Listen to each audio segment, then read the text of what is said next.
talking about diastolic murmur, we should first know about the basic of diastole. What happens in diastole is that the ventricles is relaxing.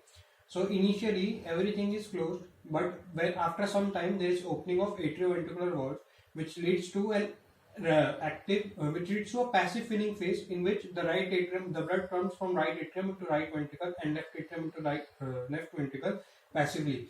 Then later on what happens is that right atrium starts to contract and left atrium starts to contract, which leads to an active filling phase. So basically it can be in three parts. First is before opening of AV valve, second is a passive filling phase, and third will be an active filling phase. Now talking about diastolic murmurs, normally in diastole this valve is open and this valve is closed. So whenever anything reverse happens, so like we studied in systole, like for example, if this thing does not open properly, that is mitral stenosis or tricuspid stenosis, then it will lead to a diastolic murmur. Or if this thing remains open during diastole, and that is pulmonary regurgitation or aortic regurgitation, then also we will get a diastolic murmur. So talking about types of diastolic murmur, first is early diastolic murmur.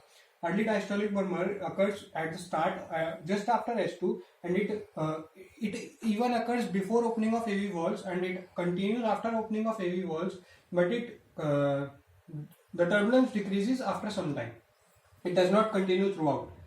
Example being AR and PR. What happens in AR is that the blood comes from aorta into the left ventricle during diastole. Normally this one should be closed, but here it is not closed, and it occurs due to pressure gradient. The pressure of aorta is normally 80, which is a constant pressure, and in left ventricle, in case of a diastole, the pressure is minimal or it is approximately 0 in case of a diastole because it is relaxing. But here what happens, as the blood will keep on filling, the pressure in the left ventricle will keep on increasing, and that means the gradient will keep on decreasing. As aortic pressure is constant, the left ventricle pressure keeps on increasing, the gradient will keep on decreasing, and at some point the gradient will become 0 and the murmur will stop. That is, after some time the murmur will stop. It is a case of early diastolic, which is occurring due to aortic regurgitation or pulmonary regurgitation.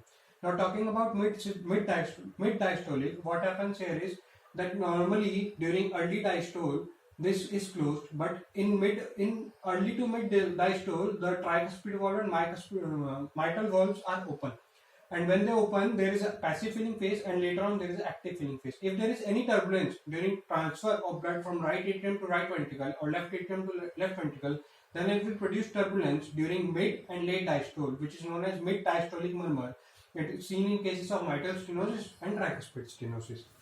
That is, the blood is not able to come properly. This is all about diastolic murmurs. Now talking about continuous murmurs. Continuous murmur means that they will start in the systole itself, they will peak around S2 and they will complete or they will disappear at around diastole. So that means they will be occurring even in systole, even in diastole. That is known as continuous murmur.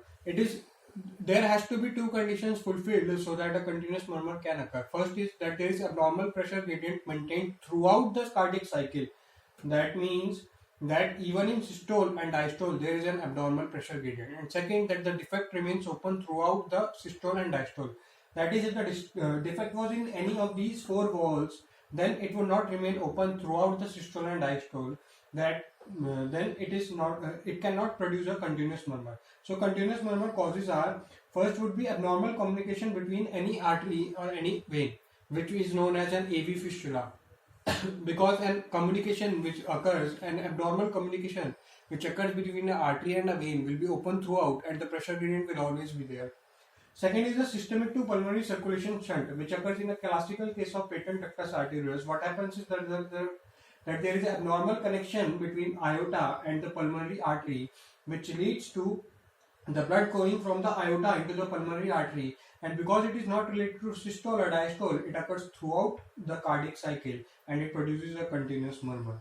Now the third case would be in cases of physiological cases such as lactation and pregnancy, when there is increased blood flow in the uterine artery or in the mammary artery, which causes a souffle, which is known as a lactation souffle or a pregnancy uterine artery souffle. That will be all about continuous murmur. It can also be seen in cases of severe aortic stenosis, but I am not talking about that here.